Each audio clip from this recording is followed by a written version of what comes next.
हम लोग last class circle में पढ़े थे, जो सेक्टर सेगमेंट का एरिया था उसके बारे में बात किए थे, ठीक है। और एरिया ऑफ ट्राइंगल और भी कैसे निकाल सकते हैं जब एडजेसेंट साइड पता हो और बीच का एंगल पता हो। अब हम लोग प्रॉपर्टीज ऑफ सर्कल देखने वाले हैं, जो क्लास 10th में हम लोग पढ़ चुके हैं, क्योंकि वो 10th का पढ़ा हुआ चीज 11 12th में फिर से काम में आता है, ठीक है। तो एक बार इसको रिवाइज कर लेते हैं। देखो ये है क्या। सबसे पहले अगर प्रॉपर्टीज ऑफ सर्कल बोले तो यहाँ सबसे पहला प्रॉपर्टी जो कि सबको पता होगा कि अगर एक सर्कल है, ठीक है, यहाँ इसका ओरिजिन है, और अगर हम लोग एक कॉर्ड यहाँ पे ये ले लें ए बी, और दूसरा कॉर्ड कोई भी अगर यहाँ पे पी क्यू ले लें, ठीक है।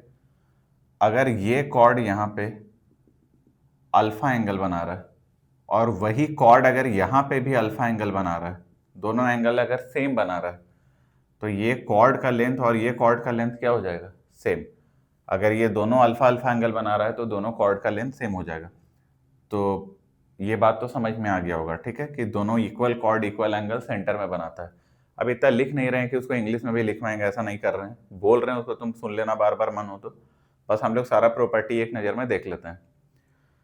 ये था तुम्हारा सबसे पहला। सेकंड अगर हम लोग बात करें तो अगर ये सर्कल है, ये सेंटर है, और यहाँ पे कॉर्ड अगर ए बी है और वही यहाँ पे कॉर्ड अगर सी डी है, इसका यहाँ से जो परपेंडिकुलर डिस्टेंस है अगर d1 है और वही इसका परपेंडिकुलर डिस्टेंस अगर d2 है, ठीक है। तो अगर d1 इक्वल टू d2 है, if d1 equal to d2 मतलब दोनों का परपेंडिकुलर डिस्टेंस अगर सेम हो, तो जो लेंथ ऑफ कॉर्ड होता है ना, वो लेंथ ऑफ कॉर्ड भी क्या होगा, सेम होता है, ठीक है। ये दोनों कॉर्ड का लेंथ भी क्या हो जाएगा, सेम। थर्ड में आते हैं। थर्ड देखो ये बहुत इंपॉर्टेंट है। थर्ड ये वाला चीज कि अगर मान लो यहाँ पे कोई एक कॉर्ड है, ये सेंटर है, अगर हम लोग सेंटर से कोई परपेंडिकुलर ड्रॉ किए, ये m, ठीक है, if O M perpendicular to A B, अगर ऐसा है तो ये इसको बाइसेक्ट करेगा। बाइसेक्ट करेगा मतलब then A M equal to M B. ये बात याद रखना, ठीक है, कि अगर सेंटर से हम लोग कोई परपेंडिकुलर ड्रॉ करते हैं तो वो कॉर्ड को दो इक्वल पार्ट में डिवाइड करेगा। वहीं उसका उल्टा भी सही है, ठीक है, उसका उल्टा भी, उसका रिवर्स जो है वो भी सही है, कि अगर कोई एक ऐसा स्ट्रेट लाइन जो कॉर्ड को बाइसेक्ट कर रहा है तो वो पक्का कॉर्ड पे परपेंडिकुलर भी होगा, ठीक है। अगर ये तुम लोग समझ गए तो चलो इसे रिलेटेड एक क्वेश्चन करते हैं, जो 10th में बहुत पूछा जाता है। जब तुम लोग भी 10th में होगे तो आया होगा ये क्वेश्चन बोर्ड में। क्वेश्चन ये है कि अगर एक ये सर्कल है और इसके अंदर एक और सर्कल है और दोनों सर्कल कोसेंट्रिक है, ठीक है, दोनों का सेंटर सेम। फिर से देख लेते हैं अच्छे से। अगर ये सर्कल है, दूसरा ये सर्कल है, और दोनों कोसेंट्रिक है, कोसेंट्रिक मतलब दोनों का सेंटर सेम, और यहाँ पे अगर कोई भी कॉर्ड अगर ए बी है और यहाँ पे कॉर्ड अगर ये सी डी, ठीक है, छोटे वाले का कौन सा है, सी डी, और बड़े वाले का कौन है, ए बी, अगर ऐसा है तो तुम लोग को प्रूव करना है, prove that A C equal to क्या, डी बी। तुम लोग को ये प्रूव करना है। क्या क्या गिवन है वो तो बता दिए। तो देखो ऐसा क्वेश्चन कैसे सॉल्व होता है। सबसे पहले छोटा वाला सर्कल ड्रॉ करते हैं, ठीक है, ये रहा छोटा वाला सर्कल। उसका कॉर्ड क्या है, यहाँ पे सी डी है, तो यहाँ पे सी डी ले लिए, और ये ऑरिजिन ओ है, मतलब सेंटर। अगर सेंटर से यहाँ परपेंडिकुलर डिस्टेंस हम लोग कोई ड्रॉ करें एम, तो ये पक्का बाइसेक्ट करेगा। और अगर ये बाइसेक्ट किया तो हम लोग क्या बोल पाएंगे कि C M will be equal to M D.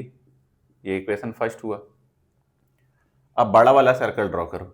जब बड़ा सर्कल ड्रॉ करेंगे तो ये क्या हो जाएगा, ये कॉर्ड अब की बार क्या है, ए बी। ये वाला कॉर्ड क्या है, ए बी कॉर्ड है, ठीक है।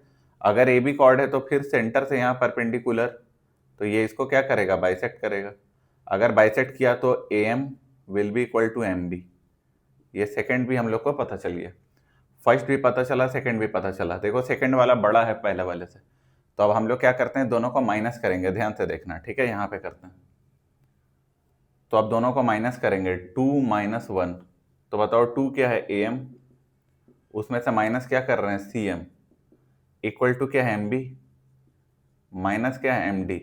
तो अब डायग्राम में देखो, ए एम में से सी एम माइनस हुआ, ए एम ये पूरा, उसमें से सी एम ये वाला माइनस हो गया, तो बचा कौन, ए सी बचा। और वहीं एम बी देखो, ये पूरा, उसमें से एम डी माइनस हो गया, तो क्या बचा, डी बी बचा। और हम लोग इस तरह से ये क्वेश्चन को प्रूव कर दिए, ठीक है। तो अभी तक उम्मीद है कि सब समझ में आ रहा होगा, अब आगे बढ़ते हैं।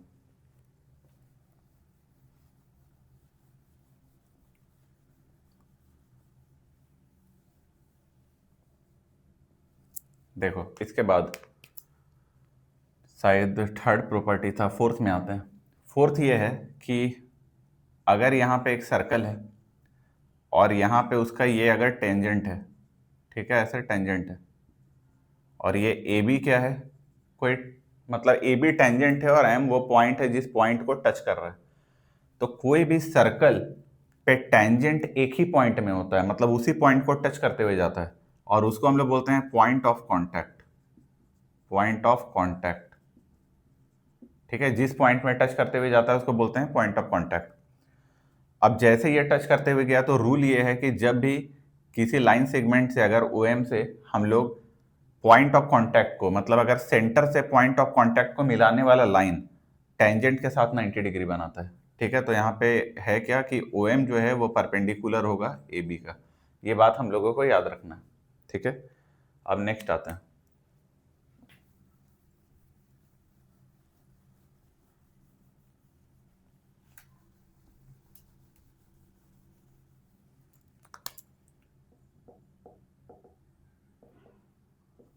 देखो नेक्स्ट है फोर्थ पॉइंट।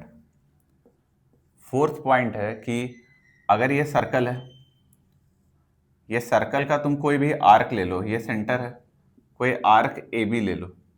अब ये ए बी एक बार ध्यान से देखो, ये ए बी जो है सो सेंटर के साथ कितना एंगल बना रहा है, तो ये कोई भी एंगल 2 थीटा मान लो।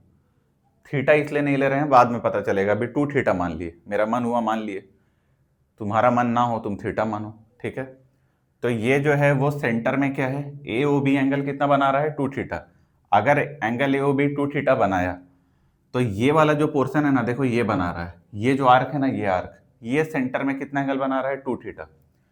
तो यही आर्क रिमेनिंग पोर्शन में, रिमेनिंग मतलब यहां देख लो, यहां देख लो, इधर चले जाओ, कहीं भी रिमेनिंग, रिमेनिंग का मतलब क्या होता है, इस पोर्शन को छोड़ के, इस पोर्शन को छोड़ के कहीं भी ये एंगल इसका हाफ बनाएगा। अगर यहाँ 2 थीटा है तो यहाँ कितना बनाएगा, थीटा, यहाँ कितना थीटा, और यहाँ कितना थीटा।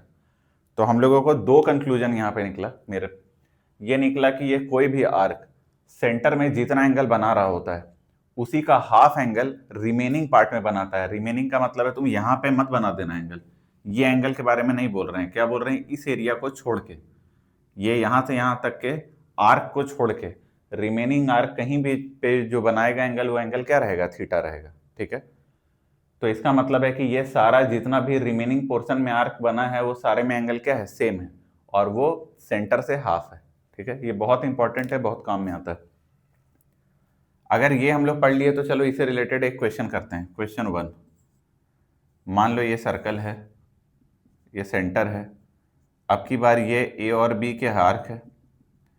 ये आर्क देखो सेंटर में कुछ एंगल बनाया, कितना बनाया, 60 डिग्री बना लिए।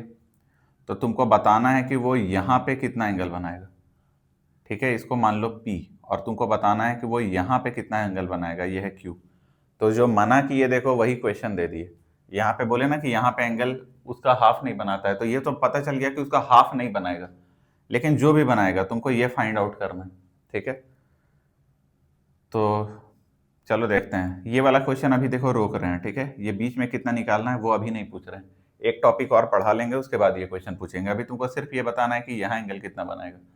तो अगर यहाँ 60 डिग्री है तो उसका आधा कितना हो गया, 30 डिग्री। तो यहाँ पे कितना फॉर्म करेगा, 30 डिग्री, ठीक है। इसके बाद हम लोग आते हैं फिफ्थ पॉइंट में।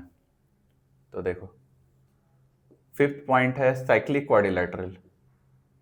साइक्लिक क्वाड्रिलेटरल, देखो साइक्लिक क्वाड्रिलेटरल के बारे में एक चीज तो सब लोग जानते हैं कि ये सर्कल है और ये सर्कल का सरकमफेरेंस है। यहाँ पे तुम कहीं भी 4 पॉइंट ले लो, 1 2 3 और 1 4, और ये चारों पॉइंट को मिला दो आपस में। अब जो क्वाड्रिलेटरल बन गया उसी को हम लोग क्या बोलते हैं, साइक्लिक क्वाड्रिलेटरल, ठीक है। तो ABCD क्या है, साइक्लिक क्वाड्रिलेटरल। तो अब यहां देखो तुमको ध्यान देना है कि ABCD क्या है, साइक्लिक क्वाड्रिलेटरल, ठीक है। और जो पॉइंट्स है ना तुम्हारा, points A, B, C, D, इसको हम लोग बोलते हैं concyclic points, concyclic points, ठीक है। मतलब कोई भी पॉइंट जो सर्कल के ऊपर लाई कर रहा होगा उसको हम लोग बोलेंगे कॉन साइक्लिक पॉइंट्स, ठीक है। यहाँ पे एक रिजल्ट आता है जो तुमको याद रखना है, वो रिजल्ट ये आता है कि ये एंगल और ये एंगल का सम होता है 180 डिग्री, मतलब angle A plus angle C कितना होगा 180 डिग्री, ओपोजिट एंगल। और ये एंगल और ये एंगल का सम कितना होता है 180 डिग्री, ठीक है। इसका इसका 180 डिग्री, इसका और इसका 180 डिग्री, मतलब angle B plus angle D ये भी कितना होगा 180 डिग्री, ये याद रखना है। Sum of opposite angle equal to 180 degree. अब ये बात समझ गए तो चलो जो क्वेश्चन नहीं दिए थे वो क्वेश्चन फिर से रिपीट करते हैं, ठीक है। इसमें जो बोले थे ना उसको अब फिर से देते हैं।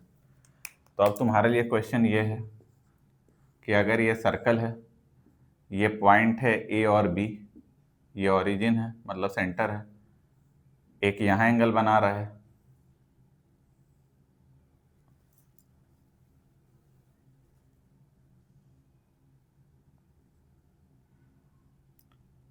ठीक है, यहाँ एंगल बना रहा है एक, मान लो 40 डिग्री बना रहा है, और एक एंगल यहाँ पे बना रहा है सेम, ये P है, और एक एंगल यहाँ पे बना रहा है ये Q है। तो तुमको ये वाला एंगल और ये एंगल निकालना है। तो देखो कैसे निकालेंगे। ये 40 है तो देखो ये रिमेनिंग पार्ट वाला तो हम लोग नहीं देखते हैं, हम लोग इसके बाहर का देखो, तो ये बाहर का आ गया, ये कितना आ गया 20 डिग्री। अब चलो एक बात बताओ, ये यहाँ कहीं भी अगर एंगल बनाएगा तो वो तो सेम बनाएगा। तो इसी दो पॉइंट से एक और हम लोग ऐसे लेते हैं, ठीक है, ऐसे ड्रॉ करते हैं, ये देखो ऐसे। जब इसको ड्रॉ किए और इसका कोई भी नाम दे दो, एस दे दो, तो देखो 1 पॉइंट, 2 पॉइंट, 3 पॉइंट, 4 पॉइंट, ये चारों पॉइंट मिला के क्वाड्रिलेटरल बन गया क्या? क्या ये साइक्लिक क्वाड्रिलेटरल है? हाँ है। अगर साइक्लिक क्वाड्रिलेटरल है तो देखो ये 40 है तो ये कितना हो जाएगा 20।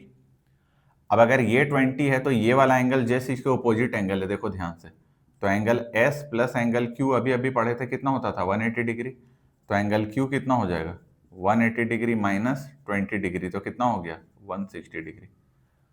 उम्मीद है समझ में आ गया होगा ऐसा क्वेश्चन कैसे करते हैं। अब जो हम लोग एक पॉइंट पढ़ने वाले हैं वो बहुत इंपॉर्टेंट है, और पूरे सर्कल में आगे जाने के बाद उस पर बहुत सारा क्वेश्चन उसी से फॉर्म होने वाला है, और वही आगे जाके डायरेक्टर सर्कल का भी फॉर्म लेने वाला है। डायरेक्टर सर्कल वहीं से आया हुआ है, ठीक है। तो चलो उसको हम लोग थोड़ा अच्छे से पढ़ लेते हैं, क्योंकि वही सब टॉपिक है, ये लास्ट लास्ट अभी टॉपिक चल रहा है, ये टॉपिक जैसे खत्म होगा फिर हम लोग 11th वाले सर्कल में तुरंत इंटर कर जाएंगे।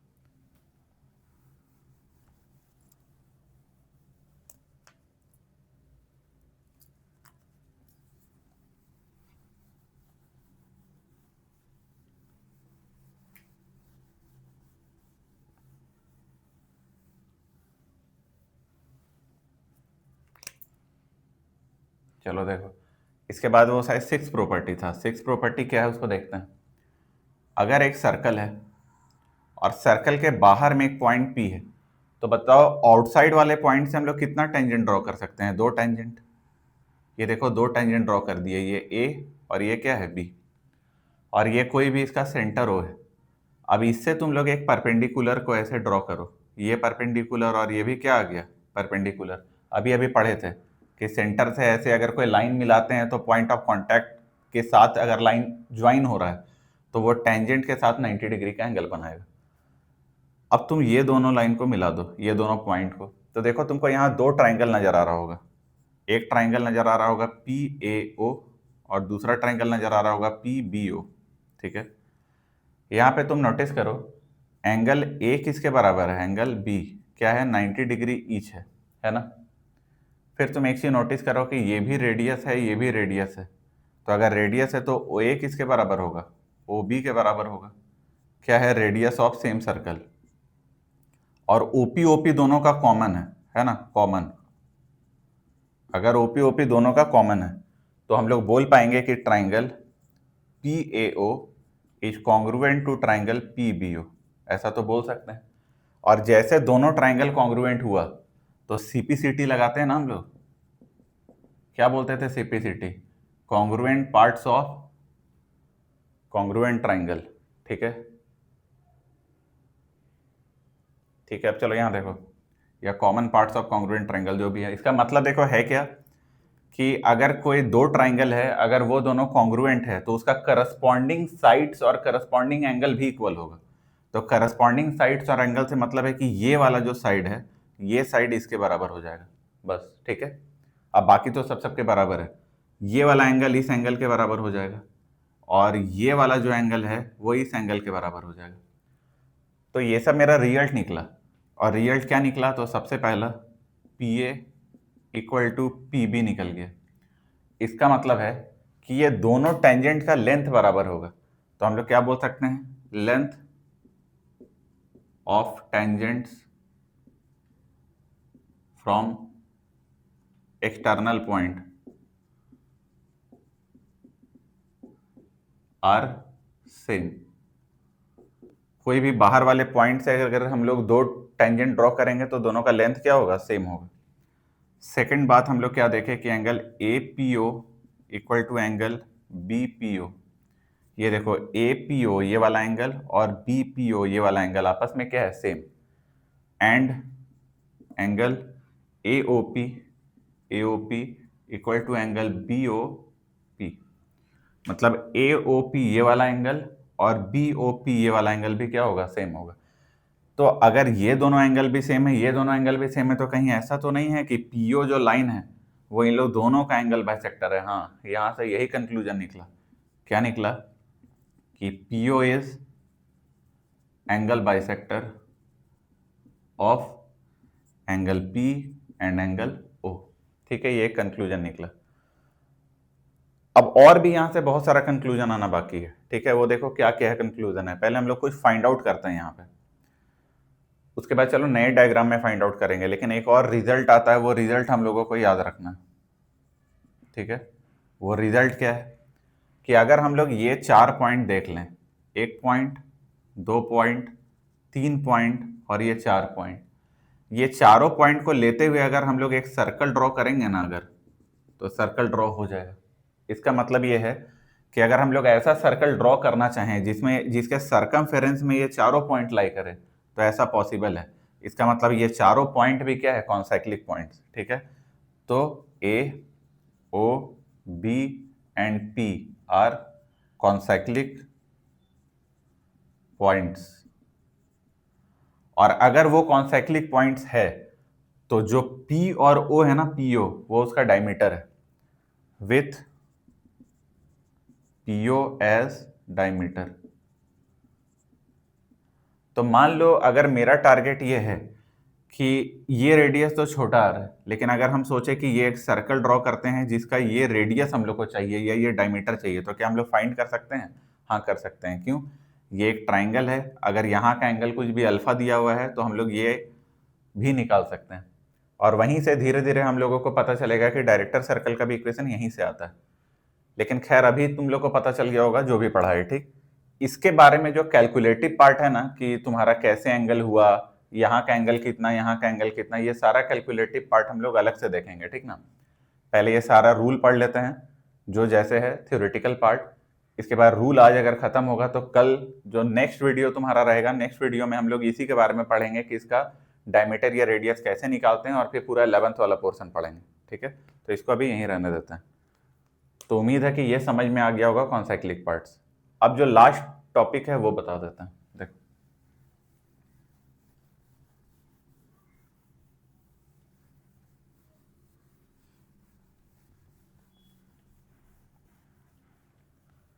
लास्ट टॉपिक है तुम्हारा कॉर्ड्स के बारे में। देखो ये 3 रूल है, तुमको याद करवाते हैं बस। अगर एक सर्कल है और इसके बाहर एक पॉइंट है, ठीक ना, एक ऐसे चला गया है, दूसरा ऐसे चला गया है, ये P है, ये Q है, ये R है और ये S है। सेकंड, यहाँ पे अगर सर्कल है और सर्कल के ये P है, यहाँ पे P है, इससे एक यहाँ चला गया और एक यहाँ चला गया, PQR, यहाँ S मान लो और इसको T मान लो, ठीक है। थर्ड, अब की बार क्या है कि ये सर्कल है, सेंटर है, एक कॉर्ड यहाँ पे है AB और दूसरा कॉर्ड यहाँ पे है PQ, और ये R में इंटरसेक्ट कर रहा है, ठीक है। देखो इसे कंक्लूजन क्या निकालते हैं हम लोग। इससे कंक्लूजन ये है ना, चलो यहां से स्टार्ट करते हैं। तुमको कैसे याद रखना है, एक बार देखो पहले कॉमन पॉइंट ऑफ इंटरसेक्शन देखो, क्या देखोगे, कॉमन पॉइंट ऑफ इंटरसेक्शन। तो ये है कॉमन पॉइंट ऑफ इंटरसेक्शन, तो यहां से यहां जाओ तो ये क्या हो गया, पी क्यू इंटू, अब यहां से यहां चले जाओ तो ये क्या हो गया, पी आर इक्वल टू, वहां से फिर यहां जाओ पी एस, और फिर वही कॉमन पॉइंट ऑफ इंटरसेक्शन से यहां चले जाओ पी टी। मतलब तुमको जो भी डिस्टेंस कवर करना है वो कॉमन पॉइंट ऑफ इंटरसेक्शन से ही कवर करना है, यहां से इधर और यहां से इधर। जनरली स्टूडेंट यहाँ पे गलती कहाँ करता है कि इसको लिख देता है P Q into Q R equal to P S into S T, जो कि गलत है। वहीं तुमको ध्यान देना है कि इतना इंटू इतना होता है। क्वेश्चन में देखो ये देगा, क्वेश्चन में ये पार्ट दे देगा, ये पार्ट दे देगा, तुमसे गलत करवाना चाहेगा कि तुम दोनों को मल्टीप्लाई कर दो, लेकिन ऐसा नहीं करना है। तुमको इसको मल्टीप्लाई करके पूरे के साथ मल्टीप्लाई करना है, ठीक है। तो जब पूरे के साथ मल्टीप्लाई करना है तो it will be the sum of P Q and Q R. देख लेना जो जैसे यूज होगा। अब आओ यहाँ पे, यहां से देखो पी क्यू में चले गए, लेकिन यहां जब हम लोग को 2 राउंड लगाना है तो यहां भी 2 राउंड लगाएंगे ना, तो फिर से पी क्यू लिख दो, और यहां पे कहां जाओगे, पी आर इंटू, फिर यहां से कहां पे जाओगे, पी एस।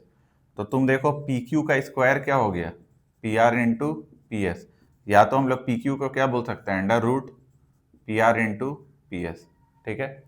लास्ट देखो ये बचा है, इसमें फिर वही आओ, कॉमन पॉइंट ऑफ इंटरसेक्शन कौन है, ये आर है, और अगर ये आर है तो यहां से पहले इधर चले जाओ, तो क्या लिखोगे बताओ, आर पी इंटू, जो भी एक कॉर्ड के बारे में तुम कर रहे हो कैलकुलेशन उसको पूरा कंप्लीट करो। तो हम लोग अभी कौन सा कॉर्ड सेलेक्ट किए हैं, पी क्यू, तो पी क्यू के बारे में पूरा कैलकुलेशन करो, ठीक है।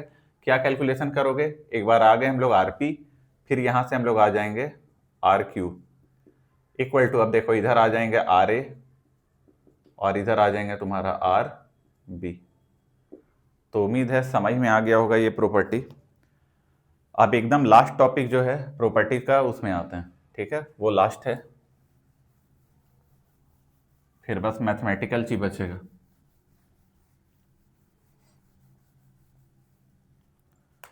इसको हम लोग बोलते हैं कॉर्ड सिकेंट या कॉर्ड टेंजेंट फॉर्मूला, या तो तुम कॉर्ड टेंजेंट फॉर्मूला बोलो, या तो तुम इसको बोल लो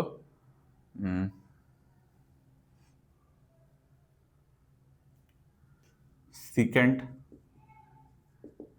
टेंजेंट फॉर्मूला, जो भी बोलना है तुम बोल सकते हो, ठीक है। इसका बहुत सारा नाम होता है, काम क्या है वो बताते हैं। देखो अगर एक ये सर्कल है और हम लोग यहाँ पे एक टेंजेंट बना दिए, ठीक है, ये देखो टेंजेंट बना दिए जो ए पॉइंट में टच किया। अब इसी पॉइंट को टच करता हुआ एक हम लोग कॉर्ड बना दिए ए बी, तो देखो बहुत बार कॉर्ड ना बोल के उसको सीकेंट बोल देता है, तो ये देखो आगे बढ़ा देता है। तो आगे बढ़ा देने तो क्या फर्क पड़ता है, हम लोग को बस यहाँ से मतलब है, ए से बी तक का ही मतलब है, ठीक ना, इसीलिए बोल रहे हैं कॉर्ड बोलो या सीकेंट बोलो बात सेम है। अब यहाँ पे तुम्हारा सेंटर ओ है, तो रूल देखो क्या बोलता है, रूल है ना कि ये टेंजेंट जो है ये कॉर्ड के साथ जितना एंगल बनाएगा, मान लो ये थीटा एंगल बनाया, तो यही कॉर्ड अपने ओपोजिट साइड में सर्कल में जितना एंगल बना रहा होगा, ओपोजिट साइड मतलब ये एंगल अगर इस साइड है तो इसके ओपोजिट साइड इधर, ठीक है, वो एंगल भी क्या होगा, सेम होगा। देखो यही रूल है। तो इसका मतलब ये है कि अगर ये वाला पार्ट अगर हम लोग ले लें अल्फा, तो देखो ये है तुम्हारा कॉर्ड, और कॉर्ड के साथ इधर टेंजेंट के साथ कितना एंगल बना रहा है, अल्फा। तो ये कॉर्ड उल्टे डायरेक्शन में, तो उल्टे डायरेक्शन में कहाँ आ गया, देखो यहाँ पे आ गया, उल्टे डायरेक्शन में यहाँ भी एंगल कितना बनाएगा, अल्फा, ठीक है, यही है। तो अब मान लो कि तुम ये भूल गए, तुमको ये प्रॉपर्टी याद नहीं है, तो नहीं भी याद है तो भी तुमसे ये क्वेश्चन सॉल्व हो जाएगा, आराम से सॉल्व हो जाएगा, ठीक है। जनरल सी लगाते चले जाओ, सॉल्व हो जाएगा। बताते हैं कैसे। क्वेश्चन 1, मान लो बिना ये फॉर्मूला लगाए हम लोग को क्वेश्चन सॉल्व करना है, तो ये है तुम्हारा टेंजेंट, ये है सेंटर, और ये है तुम्हारा सेकेंड या कॉर्ड, ये ए और बी। मान लेते हैं कि ये वाला जो एंगल है ये है थीटा, थीटा ही में मान लेते हैं, ठीक है। और हम लोग एक बार यहाँ पे परपेंडिकुलर डिस्टेंस बनाए, तो ये क्या है 90 डिग्री। तो एक बात और देखो, इसको भी तुम यहाँ से मिला दो, तो ये तो रेडियस है दोनों, तो दोनों सेम होगा। तो इसका मतलब है कि ये एंगल किसके बराबर होगा, इस एंगल के। ये पूरा 90 है और ये थीटा है, तो बचा हुआ कितना होगा 90 माइनस थीटा, तो यहाँ भी कितना होगा 90 माइनस थीटा। अगर दोनों एंगल 90 माइनस थीटा है तो ट्राइंगल का तीसरा एंगल कितना होगा, तो 90 minus theta plus 90 minus theta plus angle O equal to 180 degree होगा ना। ये 180 ये कट गया। Angle O minus 2 theta equal to 0, तो 2 theta equal to angle O, तो थीटा कितना आ गया, एंगल ओ बाई 2, या छोड़ो ना एंगल ओ बाई 2 क्या, एंगल ओ कितना आ गया 2 थीटा। अगर 2 थीटा आया तो ये वाला कितना हो गया 2 थीटा। अब देखो ये कॉर्ड तुमको नजर आ रहा है, इन लोग दोनों मिलकर ये कॉर्ड बना रहा है, तो जस्ट इसके ओपोजिट साइड इधर भी कुछ एंगल बनेगा। और वो हम लोग जानते थे कि ये जो कॉर्ड है ये सेंटर में जितना एंगल बनाता है रिमेनिंग पार्ट में उसका आधा एंगल बनाता है, तो यहाँ कितना हो जाएगा, थीटा हो जाएगा। अब देखो ये भी थीटा था और ये भी क्या आ गया, थीटा। तो हम लोग उसको आराम से प्रूव भी कर सकते हैं, कोई जरूरी नहीं है कि तुमको ये रूल पता ही हो। ठीक है, तो इस वीडियो में इतना ही रहने देते हैं। नेक्स्ट वीडियो में हम लोग, नेक्स्ट वीडियो जो भी वो बहुत इंपॉर्टेंट होने वाला है जेई के पर्पज से, नेक्स्ट जितना भी सर्कल का वीडियो है, तो सारा वीडियो अच्छे से देखना और कीप प्रैक्टिसिंग। Thank you.